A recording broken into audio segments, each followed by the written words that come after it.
Why did you choose to major in journalism? I like writing, I like research, and I like getting at the truth.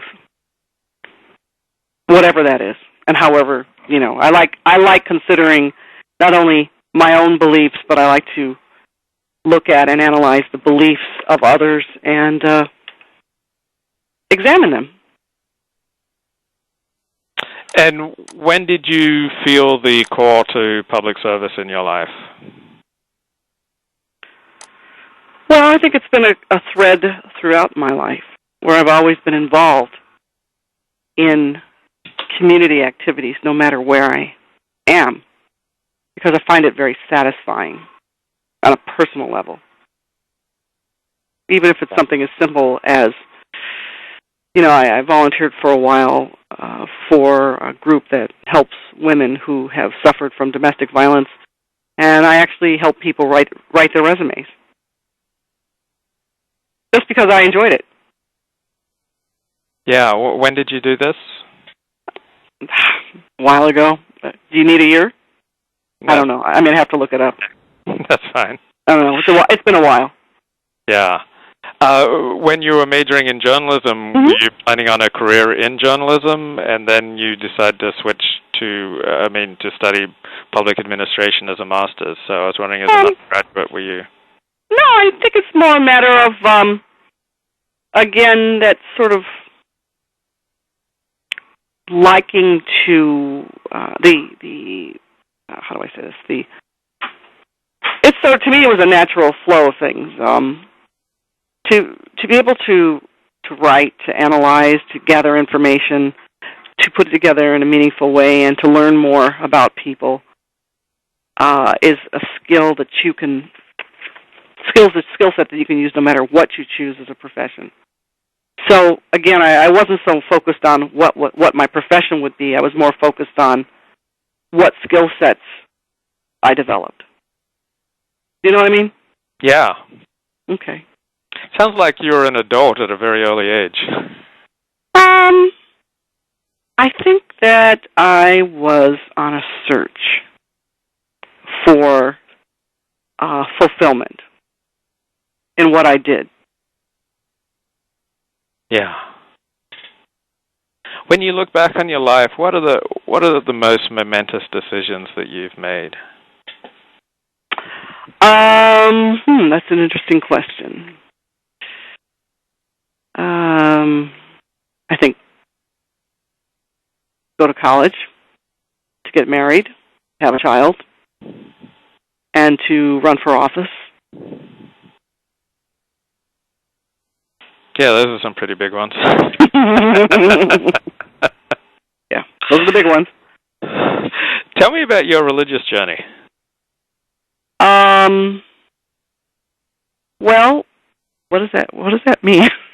I'm not sure what you mean by that. I'll tell you what, I'll give you a 30-second version of mine. Yeah. Okay, help me out here. Yeah.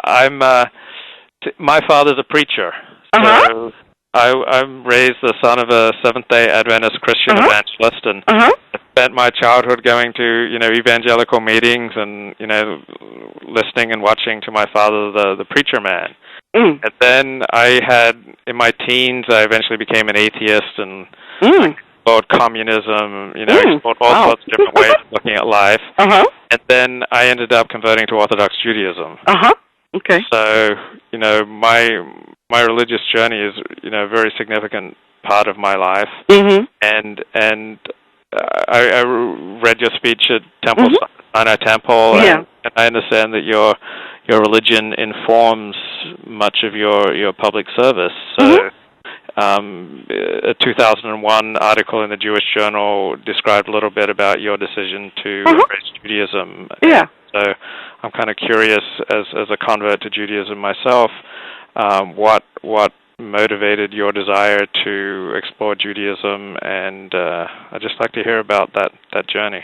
To fill a void in my pursuit of defining who I am. I think to understand the context of who I am as a woman, and to do it in a manner that was grounded in very basic tradition and forthright beliefs, and I don't know. It's hard to explain. I probably, I don't see it in terms of I did this and I did that and I did that. It was more, it's different for me. And I think it all sort of goes back to,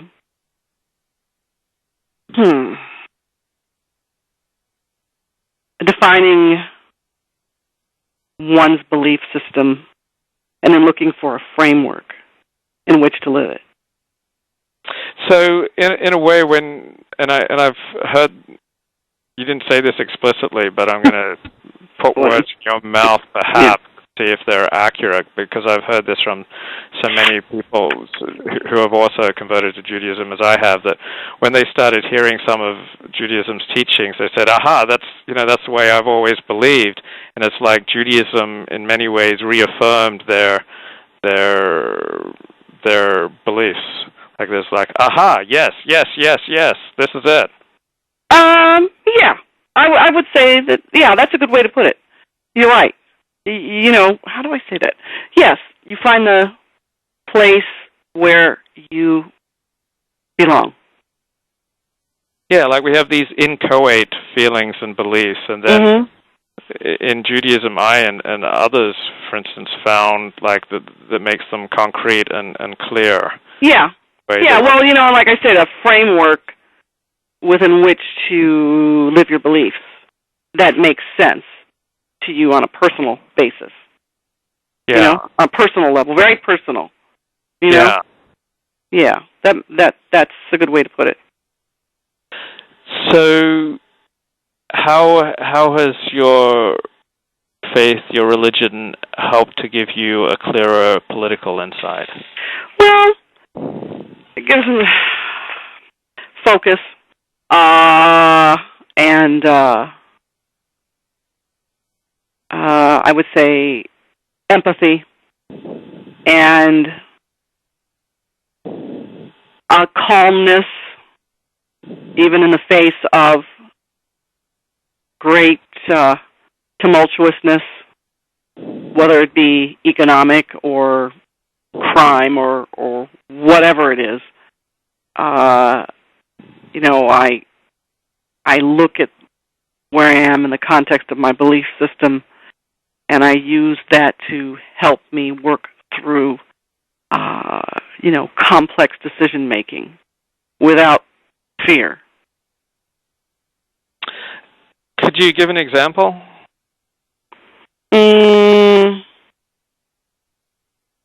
Yeah, the issues of homelessness. And we had a case here in the city, and it involved leaving people on the street to sleep on the sidewalk, and I found it spiritually and very sort of offensive to create legislatively a situation that would basically leave people to live on the street. And, I had to draw a lot on my beliefs to try to craft another approach that would create another template through which to view this, because I think historically the city of Los Angeles had been pretty comfortable with letting people live on the street as long as it was confined to a certain area. And that way you could have that policy of containment of people who were homeless. And I found that very wrong, And so, we had to work through this case, and while the outcome to me, in my opinion, wasn't perfect, it was better than it was. Just to try to raise a profile on people needing to build more housing. For people who are basically mentally ill. Mm-hmm. Mm-hmm. Isn't that the chief problem with the homeless, is that most of them are either mentally ill and or addicted to drugs? Well, yeah, substance